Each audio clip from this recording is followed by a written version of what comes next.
Gujarat Titans నుంచి ముంబై ఇండియన్స్కు హార్దిక్ పాండ్యా కెప్టెన్గా రావడం అనేది 2004 ఐపీఎల్ సీజన్లో అతిపెద్ద వివాదంగా నిలిచింది.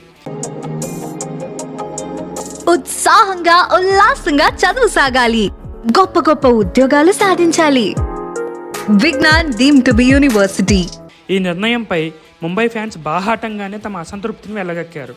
స్టేడియంలోనే హార్దిక్ పాండ్యాను హేళన చేశారు. అంతేకాదు, ముంబై ఇండియన్స్ స్టార్ ఆటగాళ్లు అయిన రోహిత్ శర్మ, జస్ప్రీత్ బుమ్రా, సూర్యకుమార్ యాదవ్ ఈ నిర్ణయంపై సంతోషంగా లేరని వార్తలు వచ్చాయి. దీనిపై ఎవరూ స్పందించకపోవడంతో ఇవే నిజమని చాలామంది నమ్మారు. కానీ వీటన్నిటికీ చెక్ పెడుతూ star pacer Bumrah shocking comments చేశాడు. తనతో పాటు ముంబై ఇండియన్స్ టీం అంతా హార్దిక్ పాండ్యాకు సపోర్టుగా ఉన్నామని తెలిపాడు. అనుకోని పరిస్థితుల్లో కొన్ని విషయాలు కంట్రోల్ తప్పాయన్నాడు. కానీ టీమిండియా వరల్డ్ కప్ గెలిచిన తర్వాత అంతా మారిపోయిందన్నాడు.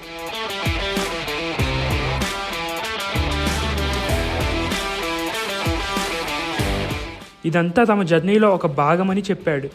ఎమోషన్ మీద నడిచే దేశంలో మనం జీవిస్తున్నట్లు తెలిపాడు. కొన్నిసార్లు ఫ్యాన్స్ ఎమోషనల్ అవుతారని, కొన్నిసార్లు ప్లేయర్స్ ఎమోషనల్ అవుతారని అన్నాడు.